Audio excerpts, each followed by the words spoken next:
আমাদের আইনমন্ত্রী এবং স্বরাষ্ট্রমন্ত্রীকে ওপেন চ্যালেঞ্জ দিয়ে গেলাম আজকে। আমি আর শিশির বাংলাদেশ সরকারের যে কোনো মন্ত্রীকে অন রেকর্ড কনস্টিটিউশনাল ইস্যুতে চ্যালেঞ্জ করে গেলাম। যদি আমাদের খাতে চ্যালেঞ্জ করতে পারেন, প্লিজ কাম অন ডেস্ক। আমি আর শিশির বাংলাদেশ সরকারকে চ্যালেঞ্জ করে গেলাম on constitution. Please come to talk about the constitution and history. দেখি আপনারা পারেন কিনা। সাহস থাকলে আইসেন ডাকসুতে। আপনাদের কার কতটুকু কনস্টিটিউশনাল নলেজ আছে, কনস্টিটিউশনাল ডেপথ আছে, উইড লাইক টু সি ইট। বাংলাদেশে বোগাস আর্গুমেন্ট দিচ্ছেন পার্লামেন্টে, বোগাস মিসলিড করছেন, মিথ্যাচার করছেন। গুমের ব্যাপারে দেখলাম আইনমন্ত্রী প্রপারলি মিসলিড করেছে। And if there's a breach of oath, he should be dismissed.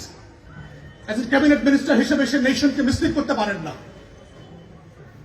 তো সেই জায়গাতে আমরা বারবার বলছি, এই জাতিকে আমরা ওয়ার্ন করছি, আমাদের তরুণদেরকে আমরা বলছি যে এটা এক অনিবার্য বিপ্লবের বাস্তবতা তৈরি করছে।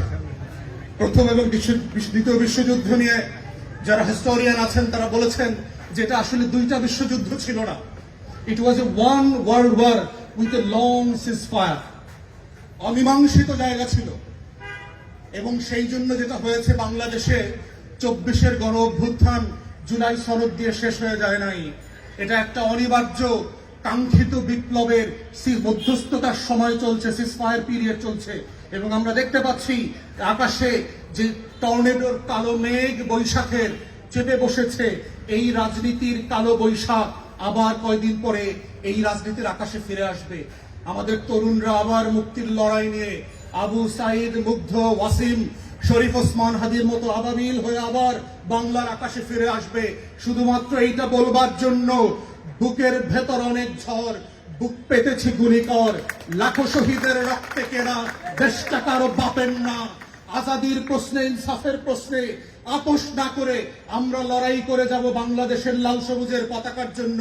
এটাই হচ্ছে 24-এর গণ অভ্যুত্থানের সেই অবিসংবাদিত জায়গা, যেই জায়গাটা আবার আগামী দিনে ঘুরে ফিরে আসবে এবং আসছে। সবাইকে অসংখ্য ধন্যবাদ। আসসালামু আলাইকুম। প্রিয় আয়োজকবৃন্দ, উপস্থিতি, আসসালামু আলাইকুম। বাংলাদেশের এই মুহূর্তের সবচেয়ে বড় সংকট যেটা, সেটা আমার লার্নেড ফ্রেন্ডস লিগাল জায়গা থেকে বলবার চেষ্টা করেছেন। Yet, to my understanding, it's a political question. এবং এই সংকটের মোদ্দা কথা হচ্ছে যে একটা রাজনৈতিক প্রশ্নকে সংবিধানের দোহাই দিয়ে আন্ডারমাইন করবার মধ্য দিয়ে যেই কৃত্রিম সংকট অপ্রয়োজনে তৈরি করা হচ্ছে, এই ঘটনা কিন্তু এই সোনার বাংলায় নতুন কোনো ঘটনা না। এটা শত শত বছরের আমাদের রুলিং ক্লাসের যেই খাইসলতি সমস্যা ছিল তার একটা reflection of the 26th version. তো সেইখানে আমরা হিস্টোরিক্যালি দেখেন যে জুলাই সনদের মতো একটা স্বাধীনতার ঘোষণাপত্র কিন্তু আমাদের মুক্তির লড়াইতে ছিল 71 সালে 17 এপ্রিল, যেটা আমাদের অস্থায়ী সরকার ঘোষণা করেছিল। and there was a brilliantly drafted declaration of independence. পৃথিবীতে খুব কম জাতির যারা স্বাধীন হয়েছে তাদের স্বাধীনতার ঘোষণাপত্র থাকে। আপনি ভারতের দিকে তাকান, পাকিস্তানের দিকে তাকান, আমাদের সাবকন্টিনেন্টের অনেক দেশেরই এই এশিয়াতে স্বাধীনতার ঘোষণাপত্র বলে কোনো জিনিস নাই। ফ্রেঞ্চ রেভলিউশনের ছিল, আমেরিকান ইন্ডিপেন্ডেন্সে ছিল, ডিক্লারেশন অফ ইন্ডিপেন্ডেন্স ছিল। It's a rarely declared instrument of political will of the people of the time. তো সেই ঘোষণাপত্রের সাথে কি আমাদের তখনকার কর্তা ব্যক্তিরা বেইমানি করে নাই? করেছিল। বলা ছিল যে এই ঘোষণাপত্রে 3টা অংশ ছিল। প্রথম অংশে বলা ছিল অজুহাতনামা, যদি বলি আর কি, যে কেন এই সংসারটা ভেঙে দিচ্ছি। এবং মাথায় রাখেন, be mindful that the Pakistan state was created by the Bengalis of this region, not by the West Pakistanis of the time. 46-এর ইলেকশনে মুসলিম লীগ কোথাও ক্ষমতা তৈরি করতে পারে নাই, সরকার তৈরি করতে পারে না, এক্সেপ্ট ইন বেঙ্গল। সেই জায়গা থেকে যারা পাকিস্তান রাষ্ট্র বানিয়েছে এবং লাহোর রেজলিউশন থেকে শুরু করেন মুসলিম লীগের প্রতিষ্ঠাতা, এই জায়গাতে, এই সব জায়গাতে আপনার মুসলিম লীগের কনফারেন্স হয়েছে গত শতাব্দীর শুরুতে। অতএব পাকিস্তান রাষ্ট্র যারা বানিয়েছিল আমাদের পূর্বপুরুষরা, সেই মানুষগুলো বলছে যে যেহেতু এই রাষ্ট্র আমার সাথে তার কৃত ওয়াদা ভঙ্গ করেছে, যেহেতু এই রাষ্ট্র তার আমার সাথে করা ন্যায্যতার ওয়াদা ছিল সেগুলো দিতে ব্যর্থ হয়েছে, আপনারা পরে দেখবেন এই যেহেতু যেহেতু যেহেতু অ্যান্ড দেয়ারফোর আমি নতুন করে একটা free Democratic independent sovereign Republic করবার জন্য প্রস্তাব করছি। রিপাবলিকের কথা বলা হয়েছে, জনগণের রাষ্ট্রের কথা বলা হয়েছে, as oppose to monarchy or kingdom. তাহলে এবং সেই রাষ্ট্রটা কিসের ভিত্তিতে পরিচালিত হবে? বলা ছিল যে আমার 3টা মূলনীতির ভিত্তিতে এই নতুন রিপাবলিকটা পরিচালিত হবে: সাম্য, মানবিক মর্যাদা এবং সামাজিক সুবিচার।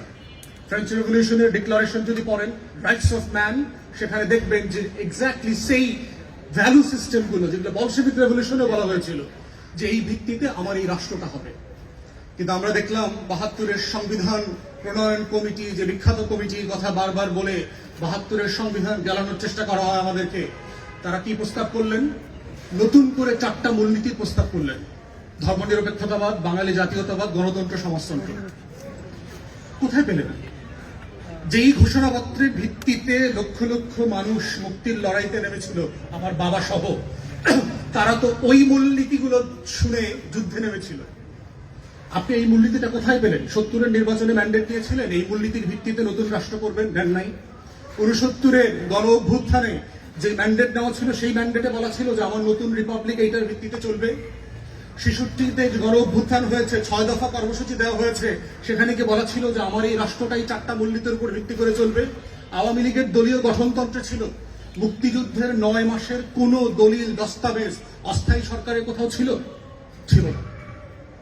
তাহলে আপনি সংবিধান তৈরি করে আমার মুক্তির লড়াইয়ের সাথে প্রথম বেইমানি করলেন, এবং যেই ইনস্ট্রুমেন্ট দিয়ে আপনি বেইমানি করলেন, এক্স্যাক্টলি ইতিহাস রিপিট করে ওই সিমিলার ইনস্ট্রুমেন্টকে you are using now against the very popular mandate of the time. 2026-এর ম্যান্ডেটকে আপনি এক্স্যাক্টলি সেম সংবিধান দিয়ে জাস্টিফাই করবার চেষ্টা করছেন। আমার স্বাধীনতার ঘোষণাপত্রে বলা ছিল একটা ডেমোক্রেটিক গভর্নমেন্ট করবেন, একটা রিপাবলিক হবে। সেই রিপাবলিকে দেখলাম সোনার বাংলার নেপো কিডসরা গত পরশুদিন কিভাবে আমার ক্রিকেট বোর্ড দখল করে ফেললো।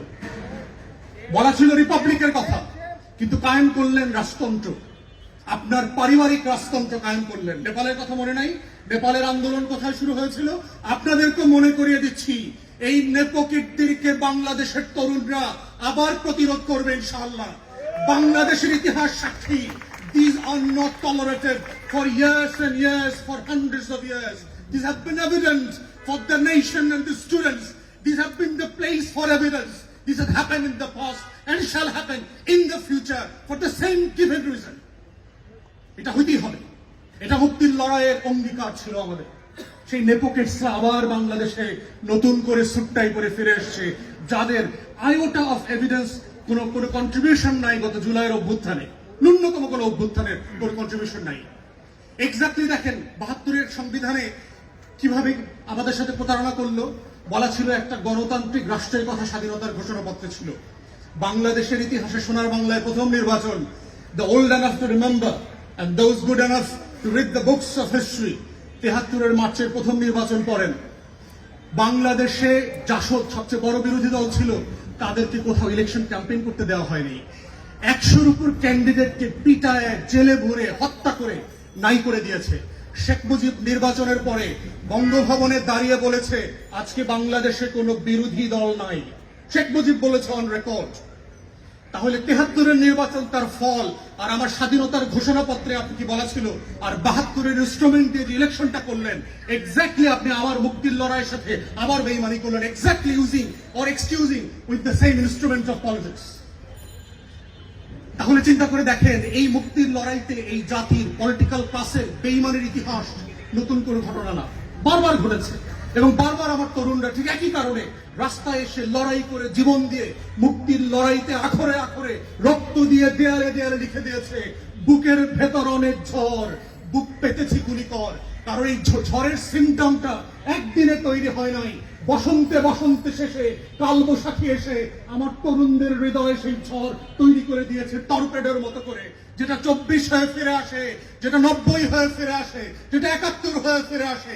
এবং আগামী দিনগুলোতেও বাংলার এই নেপোকিস্টদের বিরুদ্ধে এই ঝড় আবার ফিরে আসবে। খোদার কসম লিখে রাখেন, ইতিহাস তার নিজস্ব গ্রামার ফলো করে আবার ফিরে আসবে আপনাদের বিরুদ্ধে। এবং আপনাদেরকে ওয়ার্ন করছি, আপনারা আমাদের শত্রু রাজনৈতিক দল না। কথা শুনে মনে করবার কোনো কারণ নাই যে আপনাদের পতনের জন্য কোনো আন্দোলন আমরা করছি।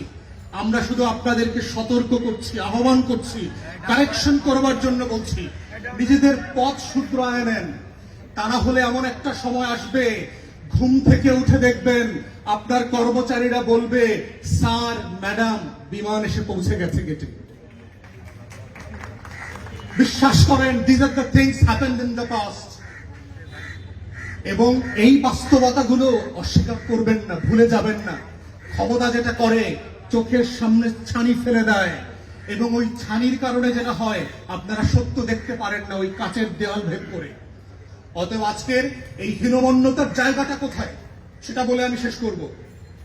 ৭১ দেখবেন, যাকে সামনে রেখে আমাদের এই মুক্তির লড়াই হয়েছিল, শেখ মুজিবুর রহমান, যাকে কেন্দ্র করে স্বাধীনতা তৈরি হয়েছিল, সংগঠিত হয়েছিল, সেই ব্যক্তিটার ইতিহাস যদি দেখেন, আপনারা যদি তাজউদ্দিন আহমেদের ডায়েরি পড়েন, তার মেল লেখা বই পড়েন, এম এ মোহাইমেন আওয়ামী লীগের এমপি ছিল, তার লেখা পড়েন, আপনারা যদি বিবিসি বাংলার সাবেক মহাপরিচালক ছিল, তার লেখা পড়েন, আপনারা দেখবেন পাতায় পাতায় শেখ মুজিবের হীনমন্যতার কথা আসছে ৭১ মুক্তিযুদ্ধ নিয়ে।